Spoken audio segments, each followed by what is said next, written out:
waxaan ognahay Soomaaliya maanta waxay u baahan tahay halyeeyo taariikhda wax ku biiriya oo jiilka soo socda ay xusaan taa oo macnaheedu tahay kaalinta ay ku yeeshaan dib u yagleelidda qaranka Soomaaliyeed waxaana hadda loo baahan yahay midnimo iyo wadajir oo ay Soomaaliya wax ku qabsato hor yaala arrimo waaweyn oo amnigu ugu horeeyo oo dastuurka noo yaal iyo sharciyada noo yaalan dhuudhuujino oo aan saxno oo aan hagaajino ay ka mid tahay oo systemka aan degsanay oo federaalka inaan maxoo ahay wixii ciladaha ku jira ka saarno anu garan maayo si lagu sii badbaadi doono haddaan tala meel la dhigan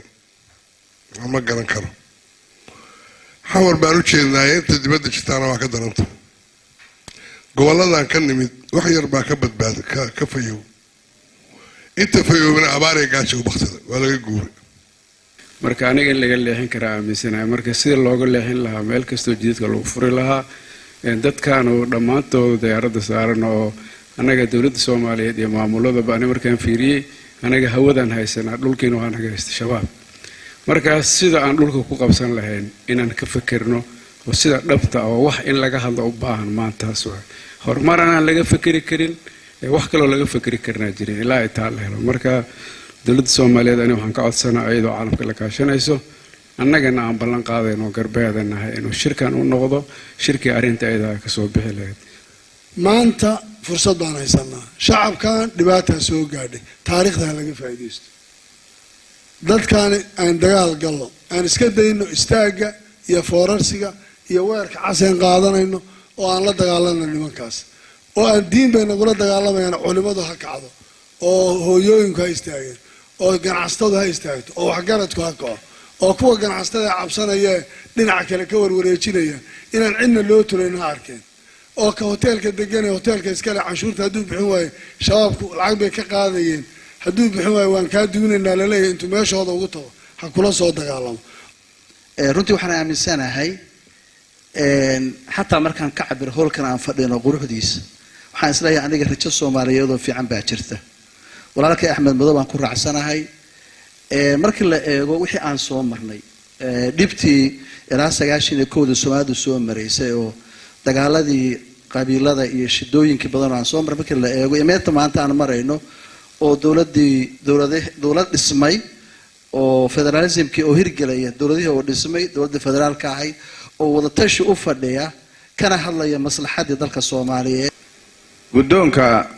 golaha aqalka sare wuxuu magacaabay oo arintan wada tashiga heer dawlad goboleed iyo dawladda federaalka looga tashanayo masiirka ummadda Soomaaliyeed wuxuu u magacaabay guddi 10 xubnooda waxaana isleeyahay guddigaas senatarada waxaan aaminsanahay Soomaaliya inay leedahay fursad aad u wanaagsan maadaama shacabka Soomaaliyeed ay diyaar u yihiin inay meel uga soo wada jeestaan argagixisada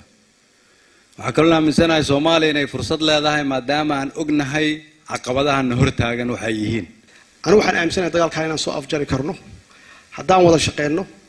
haddaan dhiirigelino shacabkeena oo aan mobilize gareyno oo aan ku mobilize gareyno patriotism wadaniyad oo runtii ah wax aan ilownay inay macno leedahay shirkaana waa noo furan yahay wassalaamu calaykum waraxmatullaahi wabarakaatuh inaan ugu bedelno midnimo iyo wada shaqeyn sidii aan ula dagaalami lahayn qolooyinkan horarka ah oo aanan u naxayn ummadda Soomaaliyeed oo aan dagaal ku haynin kaliya dawladda iyo shakhsiyaadka ee u soo banbaxay inay laayaan shacabka Soomaaliyeed inaan sidii aan uga hortagi lahayn aan ula dagaalami lahayn qorshaheeda inaan galno waa hadalkaas runtii meel fiican ayuu runtii noo maraya insha Allah waana dhamaystireynaa maalmaha soo socda waa xaqiiqa inta laga hadlay dalka wuxuu ku jiraa xaaladda adag wuxuu ku jiray muddo 10 sano ah intii qolooyinkan nabadiidka ah ee xajirka ah ay go'ka galeen ay noo diideen in dawladdu istaagto inay dawladdu shaqeyso in ummadda Soomaaliyeed ay nabad helaan iyo nolol helaan xaqiiqadiina runtii ilaa hadda waa ka adkaan laanahay ma aha inay guulaysteen waa ka adkaan laanahay waana inaan keenno qorshihii